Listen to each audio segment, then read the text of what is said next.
Muchas gracias, profesora. Muy buenas tardes a los asistentes. Esta pequeña conferencia, como bien dijo la profesora, trata de abarcar la mayoría de los temas que están en boga hoy respecto de las herramientas actuales en informática jurídica.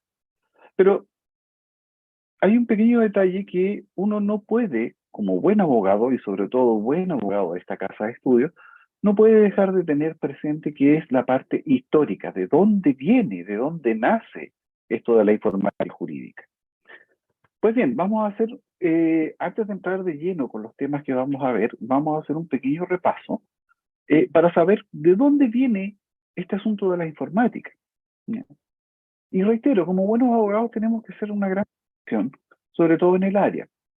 Una cosa es la ciencia de la informática, cuyo objeto de estudio es el manejo de la información y la disposición de esta información para los usuarios, vale decir nosotros, y otra es la ciencia de la computación, que se preocupa básicamente del estudio, del diseño y de la elaboración de instrumentos y dispositivos que nos van a servir para trabajar con la informática jurídica. Una está relacionada con la otra. En ese entendido, nosotros siempre vamos a ir a una tienda de computación, porque vamos a comprar el monitor, vamos a comprar el mejor mouse, vamos a comprar el mejor teclado, qué sé yo. Eh, pero es como complejo imaginarnos una tienda de informática. Ahora, si hablamos de tienda de informática, en términos sencillos, podemos irnos por ejemplo, a las apps, al desarrollo de apps, como Google Store o al App Store de Apple, ¿ya? Para las aplicaciones de los teléfonos. Bien, todo este asunto de la informática nace desde una necesidad del ser humano de manejar la información. Mire qué curioso, informática relacionada con la información. Nace de esta necesidad y para eso, hace 5.000 años atrás aproximadamente, los chinos crearon un aparato que se llama Abaco, que también fue conocido como Xuanpai, ¿ya? También existen registros de más o menos antigüedad de sistemas de contabilidad en Sumeria, que eran hechos de arena aglomerada, por supuesto, y también conocemos acá en América del Sur otra forma de contabilidad que tenían los incas, por ejemplo, que era a través de estos cordeles con nudos, ¿cierto? Mientras más nudos, obviamente, eran más cuentas, y con eso se podía saber, a través de un rudimentario sistema numérico, saber qué es lo que había, qué es lo que teníamos, cuánto teníamos y de cuánto disponíamos, que esa era la principal preocupación en aquella época. Damos un salto en el tiempo y nos vamos al año 1100. Dirac crea una máquina que finalmente no resultó, ¿ya? Y básicamente estaba conformada por aproximadamente unas 1.000 piezas, fichas contadoras, que estaban entrelazadas entre sí para poder hacer contabilidad, básicamente. Ya sabemos que la contabilidad también es una ciencia bastante antigua, y bueno, este ensayo no creó y no tuvo muy buenos resultados, más bien fue destruido, porque los materiales en la época, ¿qué es lo que era? El material era cuero, huesos humanos en alguna oportunidad, y sabemos que en el año 1100 estábamos en plena época del oscurantismo por algo, y por esa razón este sistema de contabilidad no resultó, porque las fichas, digamos, eran hechas con huesos humanos eh, en algunas oportunidades. Imposible no nombrar a Leonardo da Vinci. Se dice que él también ideó un sistema de contabilidad o una máquina para contar, pero eso es más bien el anecdotario histórico, ya que nunca vamos a tener la certeza de que si se realizó o no se realizó, si hizo la máquina o no hizo la máquina, ya que muchos de los expedientes, los archivos de Leonardo da Vinci se perdieron o están en manos de coleccionistas o fueron destruidos. Saltamos al año 1623, donde Wilhelm Stichtkat, profesor alemán, desarrolló una máquina que ya en esa época podía realizar 4 operaciones matemáticas básicas: sumar, restar, multiplicar y dividir. Era una máquina del demonio para la época, estamos hablando del año 1623. Había que ser ingeniero para poder entenderle, para poder sumar. Entonces siempre salió más fácil hacer la sumatoria en papel con pluma, ¿cierto? Y salía mucho más sencillo que operar esta máquina y conseguirla, por supuesto. Más adelante nos encontramos con la pascalina, ¿sí? Donde este individuo, Blaise Pascal, hijo de un recaudador de impuestos en el año de 1642, desarrolla este dispositivo y que le permitía sumar grandes cantidades de datos. Fíjense que esta máquina es la precursora de se desarrolla esta máquina, o sea, a partir de esta máquina se desarrolla la máquina de escribir, o los primeros intentos de desarrollar una máquina de escribir, también se desarrolla la calculadora con posterioridad, en la famosa Pascalina, en 1642.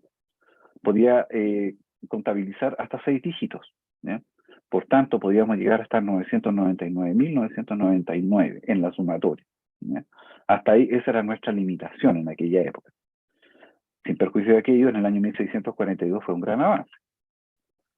Saltamos al año 1673 y los alemanes, no pudiendo ser menos que los franceses, eh, sabiendo que los alemanes, los franceses, los ingleses y los españoles siempre han tenido una rivalidad histórica por ser los primeros siempre en lo que sea, pero tienen que ser los primeros, desarrollan otra maquinita eh, muy parecida a la Pascalina o a la máquina de Messier Pascal, en donde esta máquina ya tenía un avance. Ya podíamos tener hasta 9 dígitos, ¿ya? O sea, podíamos contar entonces hasta 9.999.999. Gran avance para la época y podía hacer también 4 operaciones matemáticas básicas. Damos otro salto en el tiempo y ya a finales del siglo XIX, principios del siglo XX, Hermann Hollerith desarrolla una máquina que fue creada única y exclusivamente para una función puntual. Para el censo en la ciudad de Nueva York en el año 1889, no, 1899, para poder contabilizar este censo, y esta máquina básicamente funcionaba de forma binaria. En términos informáticos, cuando hablamos de binario, nos vamos a referir y nos vamos a imaginar inmediatamente un 1 y un 0. No hay más. Código binario se trata, en esos términos, código binario se trata de unos y ceros. ¿Ya? ¿Cuántos ceros tiene? ¿Cuántos unos tiene? ¿Cuántos 0 y 1 tiene? Eso va a definir o va a determinar finalmente qué es lo que vamos a tener o qué es lo que nos va a mostrar en la pantalla, eso en la actualidad. Pero en aquella época, la máquina no, lo que permitía era que uno contestara sí o no. Con sí o no, finalmente podía hacer los cálculos y obteníamos el resultado del C. Luego, otro salto en el tiempo, 1938-1940 aproximadamente, sin perjuicio que las guerras son horrorosas, de ellas se han obtenido varios avances científicos. Siempre las guerras a nivel mundial eh, proporcionan saltos científicos, yo diría que bastante cuantitativos. Los alemanes inventaron una máquina que se conocía como la Enigma, que servía para codificar y decodificar mensajes que iban cifrados y que nadie iba a entender, a no ser que tuvieran esta maquinita conocida como la Enigma. Eso fue lo que le permitió al ejército alemán mantener durante bastante tiempo un dominio sobre Europa y sobre las tierras conquistadas. Hasta que aproximadamente en 1942-1944, eh, apareció Alan Macintosh Turing, quien creó la bomba de Turing, ¿ya? Que es considerada la primera máquina de cómputo que ya oficialmente existe en el mundo, y permitió esta máquina de esta bomba de Turing, ¿ya? O la máquina de Turing, permitió descifrar o desencriptar o quitarle la cripta, el sello a los mensajes de los alemanes. Bien, este avance permitió salvar muchas vidas y acortar la guerra en bastante tiempo, según lo que dicen los estadísticos en estas fechas. Si no se hubiese creado esta máquina, yo creo que estaríamos hablando alemán y no español. Eh,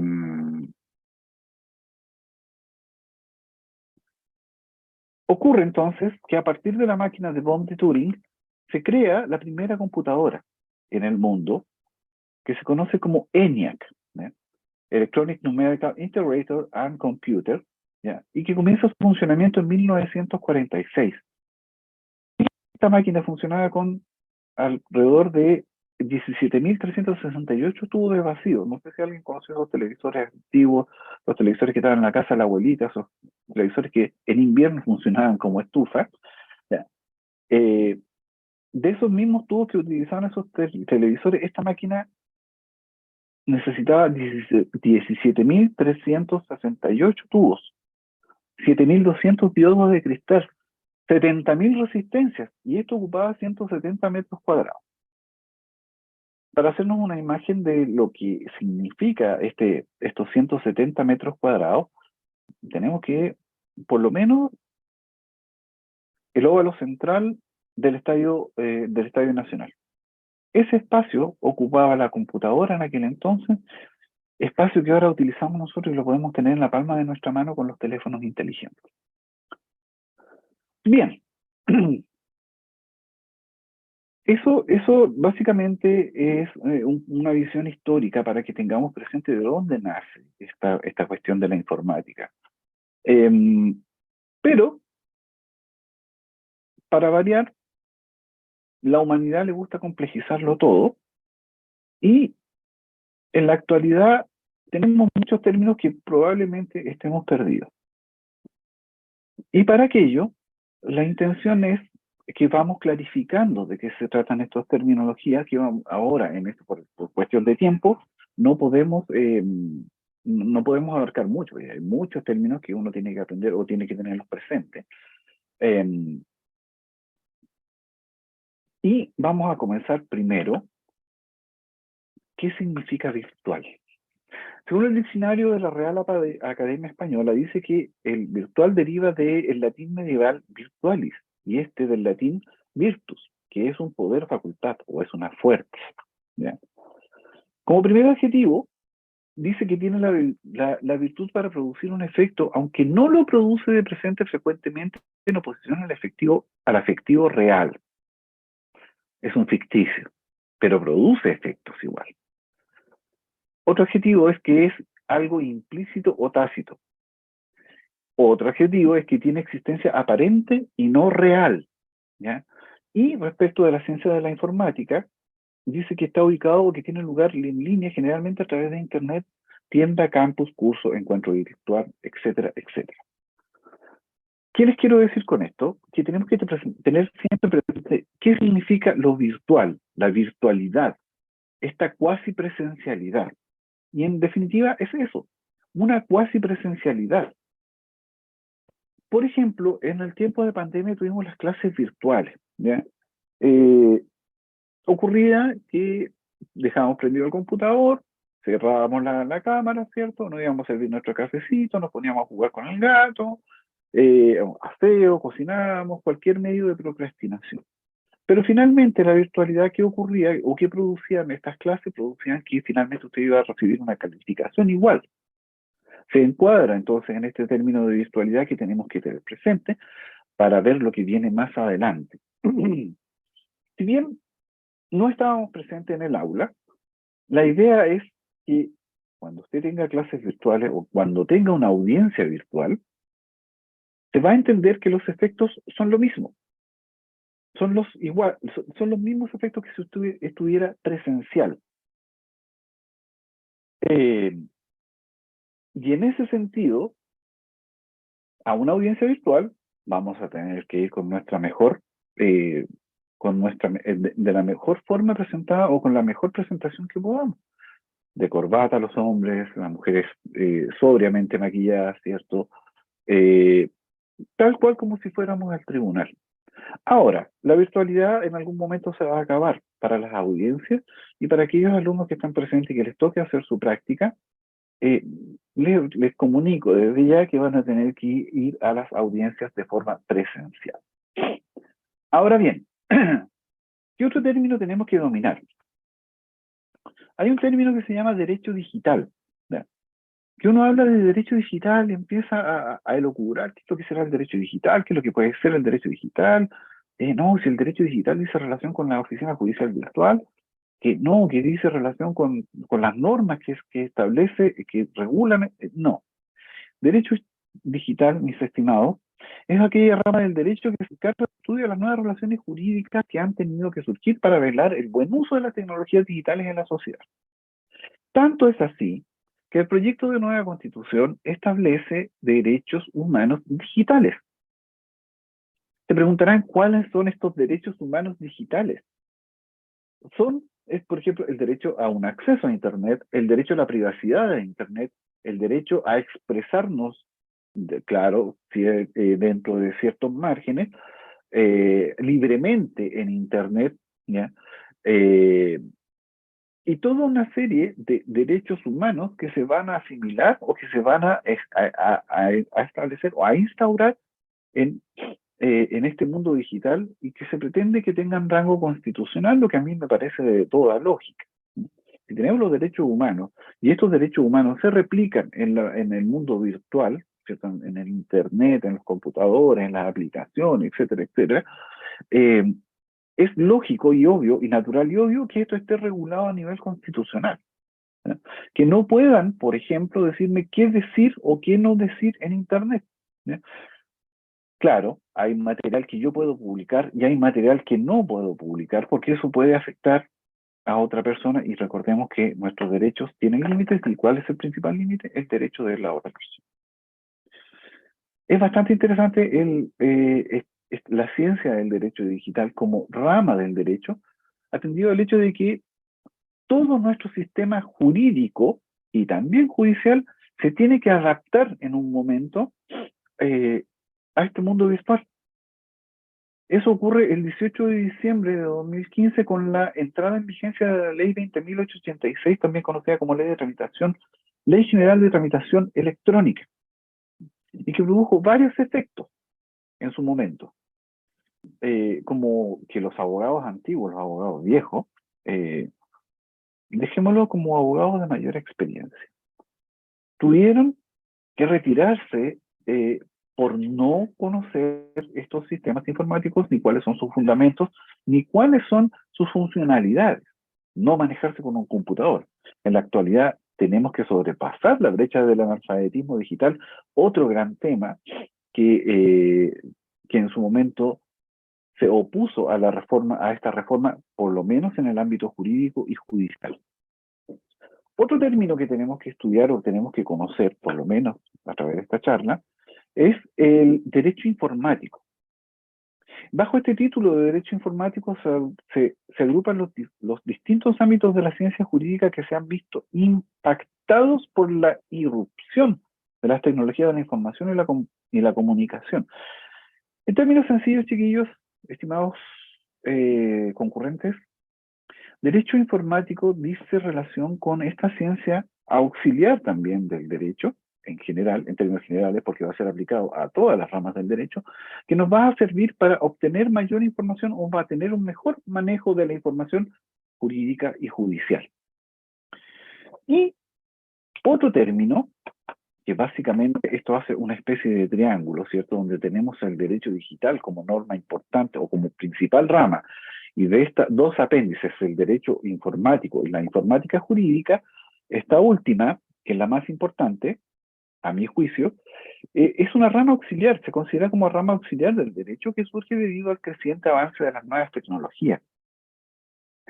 Tanto es así que se ha manejado mucho, por ejemplo, y no se está acuñando el término de comercio informal digital. Se preguntarán, ¿qué es el comercio informal digital? Es aquel que se desarrolla a través de las diferentes plataformas o redes sociales. Es informal, porque obviamente no tiene formalidad, ¿cierto? No paga impuestos, no da boleta, no está registrado en ninguna parte, salvo en las plataformas como por ejemplo Facebook, como por ejemplo Instagram, TikTok y cualquier otra red social donde podamos promocionar un producto y venderlo. El problema es que eso no paga impuestos, como el negocio de la señora Juanita, ¿no? que por todo lo que venda tiene que pagar impuestos. Entonces tenemos, aquí hay una pequeña desventaja que se manifiesta respecto de las redes sociales. ¿Mm? No es, no es a la baladí esto, porque el comercio electrónico informal genera mucha ganancia al año. ¿Mm? Bien, la informática jurídica entonces eh, nos permite, ¿cierto?, desarrollar un conjunto de técnicas e instrumentales de almacenamiento y recuperación de datos. Almacenamiento y recuperación de datos. ¿Cómo manejamos esta información? ¿Cómo la vamos desarrollando? ¿Cómo la vamos trabajando? ¿De qué manera la podemos utilizar? ¿Y hasta dónde la podemos utilizar? ¿Mm? ¿Cuál es el ámbito de aplicación de la informática jurídica? Eh, el ámbito de aplicación es variado y es muy amplio. Eh, Esto de derecho digital, informática jurídica y los otros términos que hemos analizado hasta el momento, se podría decir que son como el elefante blanco que está ahí presente y nadie quiere hablar de ellos. Nosotros vemos el computador, o el teléfono celular, o el reloj inteligente como algo cotidiano. Bien, como les estaba señalando, estamos hablando de los ecosistemas digitales, no sé si alcanzaron a escuchar esa parte, en donde teníamos a nuestro amigo refrigerador que nos iba a avisar si nos faltaba leche o nos faltaba mantequilla o nos faltaba cualquier producto, y para nosotros sería muy fácil ver en ¿cómo se llama? En esta aplicación que tengamos, nos diga, oye, ¿sabes que falta mantequilla? Falta leche, falta la carnecita para el toquito para llegar. No llegar derechamente a la casa, ver el refrigerador que es lo que me falta y partir al supermercado, sino que ver en la aplicación, pasar al supermercado y de ahí llegar a la casa. A lo mejor es algo súper sencillo, a lo mejor algo súper trivial, pero sí puede ser en demasía útil. Em, esto es en cuanto a como les había dicho, a los ecosistemas digitales. ¿Mm? Van a estar muy en boga y ya de a poco van a estar demasiado presentes en nuestra vida cotidiana. Ahora, ¿en qué aplicamos esta informática jurídica? La tenemos como informática jurídica legislativa, ¿ya? Que es la que propone analizar los procedimientos de creación de ley, por ejemplo, en donde va a poder buscarse si hay algún conflicto con alguna otra norma, ¿ya? Pero eso es una sola parte, porque es parte del trabajo legislativo. El diputado, la diputada, el senador, la senadora, tiene que ver una norma o un proyecto de ley a través de moción, ¿cierto? Regular cierta y determinada conducta y que esa regulación no conflictúe con otras regulaciones. La informática jurídica legislativa viene a salvar esa situación, proporcionándonos información respecto de cuáles son las normas con las que chocaría esta futura norma. Ahora, tiene una segunda cara o una vuelta de moneda, que es donde nosotros podemos ver en qué está el trámite, ¿ya? Que también obedece a los principio general del derecho, que son los principios de publicidad, tanto activa como pasiva. Y una forma de manifestación del principio de publicidad administrativo es a través de la página web del Senado. En esta página nosotros podemos ver y podemos analizar eh, las cada senador, están todos los datos publicados ahí, pero también podemos ver cuándo se van a realizar las sesiones y cuáles son los trámites legislativos de cierto y determinado proyecto de ley a través del boletín. También lo vemos en la página web de la Cámara de Diputados de Diputadas y Diputados. Esta información es bastante útil, insisto, para hacer el seguimiento de los proyectos de ley. También nos va a servir para ver la etapa de discusión de la ley y analizar el espíritu de esta, fíjense, para lo que es interpretación de la ley. Por último, respecto de la informática jurídica legislativa, también tenemos Biblioteca del Congreso Nacional. Les invito a darle una mirada. Hay varias partes, hay varias aplicaciones que están dentro de la página ¿cómo se llama? De la biblioteca del Congreso Nacional, aparte de consultar normas que son bastante útiles. ¿Ya? Son bastante útiles. Eh, hay una parte en la biblioteca del Congreso Nacional donde tienen archivos históricos y tienen documentos digitalizados, por lo menos del año, lo que he revisado, es el proyecto de Constitución de 1818. Está ahí, en la biblioteca del Congreso Nacional, digitalizada, ¿ya? O por lo menos el contenido está digitalizado, lo que es bastante útil para nuestra función como abogado. Otra rama de la informática jurídica es la informática jurídica administrativa, cuyo propósito fundamental es de proponer sistemas y métodos informáticos para enfrentar con mayor eficacia las tareas de la administración pública. ¿Cómo cuáles? El servicio de impuestos internos. Aquí cada uno sabe que podemos obtener toda la información financiera, toda la información tributaria, ¿cierto? Tanto nuestra como de otras personas, obviamente todo a través de tribunales, ¿cierto? También tenemos la página web del Servicio de Registro Civil e Identificación, en donde podemos tener mucha información respecto por ejemplo, los litigantes, ¿cierto? Certificado de nacimiento, cuántos vehículos tiene, se puede obtener esa información también. No sé, hay demasiada información que podemos obtener y si la estudiamos bien, nos puede servir de bastante para un futuro litigio. Ahora, otra rama de la informática jurídica es la informática jurídica de oficios o estudios jurídicos. ¿Eh? ¿Cuál es esta? ¿De qué se trata? Tiene como objeto principal colaborar con las tareas cotidianas que llevan a cabo los estudios jurídicos. Este ya es un software de aplicación para cada estudio y hay algunos que son de licencias libres y hay otros que son de licencias pagadas y que nos van a ayudar a la administración de nuestras causas. Por ejemplo, vamos a poder llevar información de los pagos que han hecho los clientes, llevar información de los hitos que van presentándose en cada juicio o en cada causa que nosotros llevemos, ¿ya? Eh, que nos va a permitir tener una mejor administración de nuestra gestión jurídica, ¿ya? O judicial. Aquí tenemos un software jurídico, un ejemplo, ¿ya? Que tiene diferentes perfiles. ¿Ah? El software se llama Juritex y tiene un perfil para el procurador, que es quien va a hacer la tramitación de la causa, tiene un perfil para el abogado y tiene un perfil corporativo.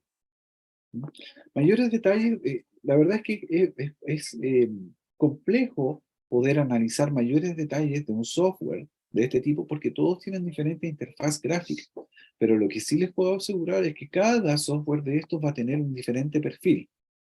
La interfaz gráfica es básicamente lo que ustedes están viendo en la pantalla y cómo se va a desplazar y cómo se muestra la información.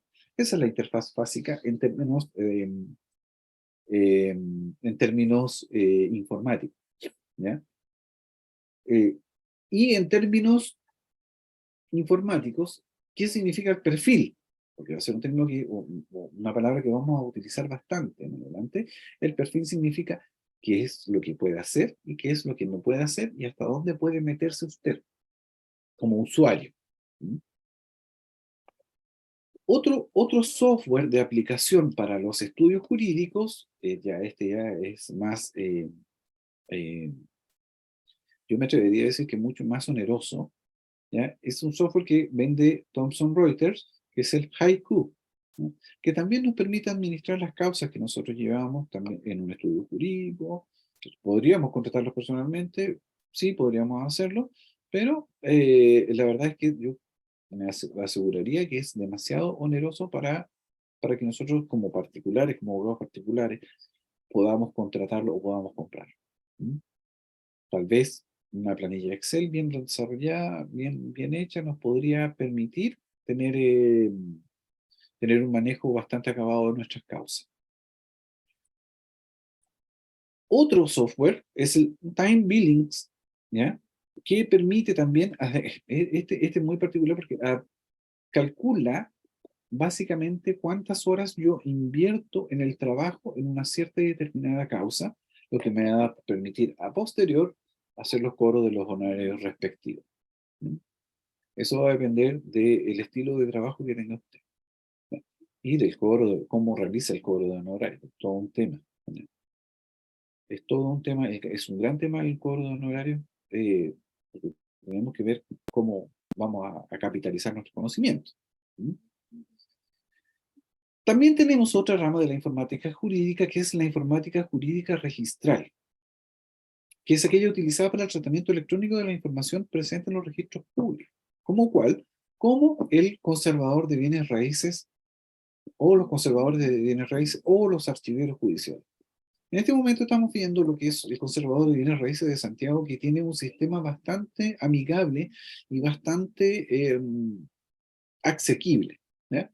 Nos permite hacer varias tramitaciones en línea, sin la necesidad de tener que ir a hacer la fila allá a Morandé con compañía, ¿ya? Para obtener la información que necesitemos de acuerdo a los trabajos que estamos realizando. Normalmente todos estos sistemas necesitan un enrolamiento. ¿Qué significa? Significa que nosotros vamos a crear un usuario, ¿ya? Y con eso, una vez que nosotros creamos este usuario, podemos generar una vinculación más acelerada con la institución a la cual estamos pidiendo información. Vale decir, yo con mi registro en el conservador de bienes raíces, yo puedo examinar cuáles son, por ejemplo, los trabajos que he solicitado al conservador de bienes raíces, cuáles son las otras carátulas que he solicitado, ¿cierto? Pero siempre vamos a necesitar un dato de entrada para obtener un dato de salida, ¿ya? Al respecto, vamos a ver que todos los sistemas informáticos, todos, sin excepción, tenemos que tener presente que son falibles, pueden fallar, ¿no? Porque siempre que haya la intervención humana en ellos, estos van a ser vulnerables. Y lo otro que tenemos que tener presente para el manejo de un sistema informático, siempre este manejo de sistema informático siempre nos va a pedir un dato de entrada para poder con posterioridad tener un dato de salida, ¿ya? Por ejemplo, en el caso del conservador de bienes raíces, el dato de entrada va a ser el número de carátula, ¿ya? Ese que, eh, ese que tenemos acá, casi al centro de la presentación de la diapositiva, de la lámina que estamos viendo en este momento. Vamos a necesitar ese número de carátula para que luego el sistema busque si ese número está ingresado y en qué estado está, ¿ya? Toda esa información la vamos a obtener a través del conservador de bienes raíces y finalmente me va a arrojar un dato de salida.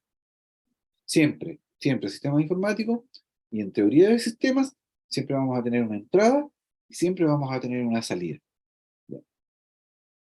Eso hay que tenerlo muy presente, estimados. Tenemos también otra rama de la informática jurídica, que es la informática jurídica judicial, la que nos ofrece el estudio del manejo de la información de las diferentes causas que se están tramitando, pero con la diferencia de que esta gestión ayuda a los procesos decisorios judiciales, ¿ya? Ayuda al juez en su labor o a los actuarios en su labor jurídica, ¿ya? Ayuda a la judicatura a tener este manejo de la información. ¿Qué encontramos? Encontramos los diferentes sistemas del Poder Judicial, ¿ya? Uno de ellos es el SITSI, o Sistema de Información de los Tribunales Civiles. El SITFA, o Sistema de Información de los Tribunales de Familia. El SITLA, ¿ya? El Sistema de Información de Tramitación de Tribunales Laborales, ¿ya? Todos ellos tienen casi el mismo esquema que estamos mostrando en este momento y tienen casi la misma interfaz gráfica, ¿ya? ¿Hay diferencias? Claro que hay diferencias, ¿ya? Pero todos ellos nos van a mostrar la misma información respecto de la causa que estemos tramitando.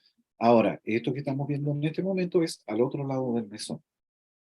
Este es parte del trabajo del tribunal.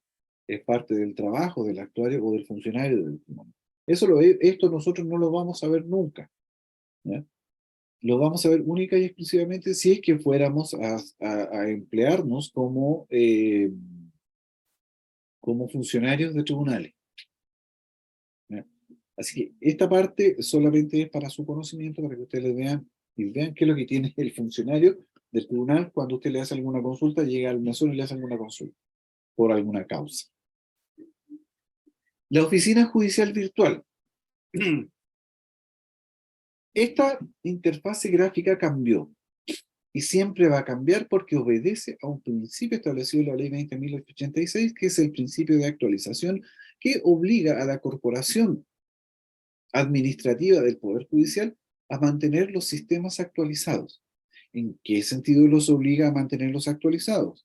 En que si aparecen nuevas versiones de software, nuevas versiones de bases de datos, nuevos sistemas de almacenamiento de información, la corporación administrativa del Poder Judicial tiene la obligación legal de mantener estos sistemas actualizados al día, mantener la información impecablemente almacenada, cosa de que no tengamos problemas en la tramitación a fin de otorgarnos certeza jurídica. Como les había dicho, la oficina judicial virtual cada cierto tiempo cambia nos agrega botones, nos saca botones, eh, los, los iconos de acceso aparecen por un lado, aparecen por el otro. ¿Ya?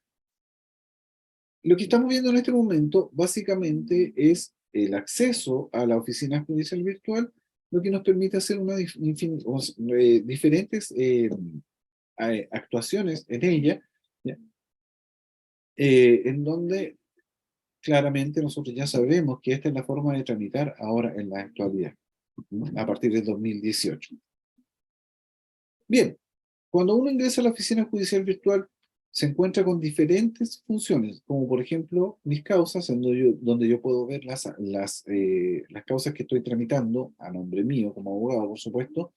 Tenemos eh, el- las notificaciones que nos puedan llegar sin perjuicio de que las notificaciones aparecen en nuestro correo electrónico, siempre y cuando nos hayamos enrolado en la oficina del Poder Judicial con anterioridad, ¿cierto? Nos muestra las audiencias, ¿cierto?